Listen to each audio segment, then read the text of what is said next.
رمضان المبارک مہینوں میں سے وہ عظیم مہینہ ہے جس کا نام اللہ نے قرآن میں بیان فرمایا۔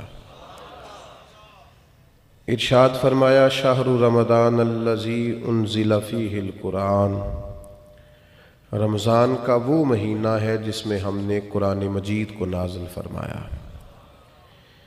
رمضان المبارک کی بے پناہ عظمتیں، اس کی شانیں، اس ماہ نور و سرور کی عظیم سعادت افروز گھڑیاں، یہ جب بھی آتی ہیں مسلمان کے حق میں اللہ کی رحمت کو لاتی ہیں۔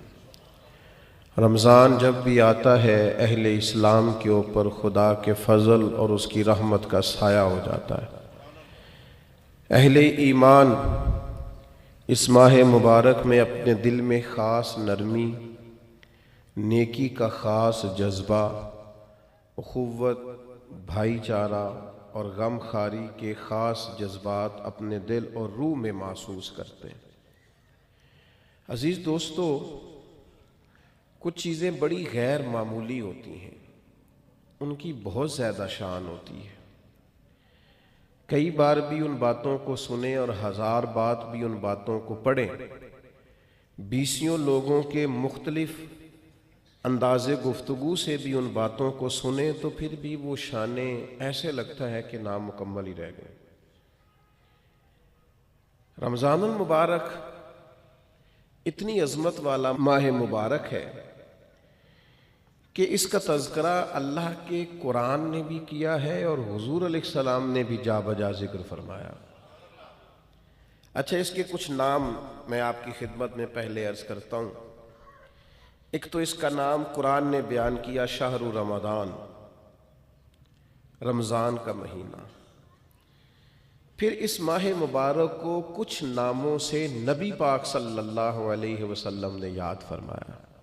یہ مشکات شریف میں حدیث موجود ہے، حضور علیہ السلام نے اس ماہ مبارک کا نام لیا تو ایک لفظ، ایک جملہ حضور نے یہ فرمایا کہ شہر عظیم، یہ حضور نے بیان فرمایا۔ فرمایا عظمت والا مہینہ، عظیم مہینہ، یعنی کسی کو کوئی شخص کہتا ہے یہ عظیم عالم دین ہے، یہ عظیم حافظ قرآن ہے، یہ عظیم سماجی شخصیت ہے، یہ عظیم لیڈر ہے، اور جس کو حضور عظیم فرمائے، جس کو نبی کریم علیہ السلام کہیں، سرکار فرمائے، میرے نبی رحمت علیہ السلام فرمائیں کہ ماہ مبارک جو رمضان ہے شہر عظیم، یہ بڑا عظیم مہینہ ہے۔ اب کھو جائے انسان اس کی عظمتوں میں اور چلا جائے عالم حیرت میں اور ڈھونڈنے لگے کہ اس کی عظمتیں کیا کیا ہیں، اس کی شانیں کیا کیا ہیں، آخر وہ کتنا کو عظیم ہے جسے مدینے والے نے عظیم کہا ہے، اس کے اندر کتنی کو عظمت پائی جاتی ہے، کتنی کو بلندی شان ہے، کتنی کو رفعت ہے، جسے نبی پاک علیہ السلام نے عظیم فرمایا۔ تو ایک تو حضور نے فرمایا شہر عظیم، اور دوسرا حضور نے اس کا نام لیا، فرمایا شہر مبارک، فرمایا یہ بڑا مبارک مہینہ ہے۔ یہ لفظ مبارک ہمارے ہاں عرف میں بھی استعمال ہوتا ہے۔ یہ جب کوئی شخص بولتا ہے نا مبارک، تو اس سے خوشخبریاں ذہن میں آتی ہیں، اس سے کامیابیاں ذہن میں آتی ہیں۔ جب کہا جاتا ہے آپ کو مبارک ہو، مبارکباد ہو، تو اس سے انسان کی حاشیہ خیال میں محسوس ہوتا ہے کہ کوئی عظیم انعام ملا ہے، کوئی عظیم رحمت عطا ہوئی ہے، کوئی منفرد سا، حسین سا، خوبصورت سا تحفہ ملا، کسی بہت بڑی کامیابی سے اللہ تعالیٰ نے ہمکنار فرمایا ہے، تو پھر کہتے ہیں مبارک ہو۔ تو نبی پاک نے رمضان المبارک کو فرمایا شہر مبارک، یہ مبارک مہینہ ہے، برکت والا مہینہ، یعنی اس کا ہر لمحہ ہی مبارک ہے۔ روزہ رکھیں تو پھر بھی مبارک ہے، افطار کریں تو پھر بھی مبارک ہے، رمضان المبارک کے اندر کسی کو روزہ افطار کرائیں تو پھر بھی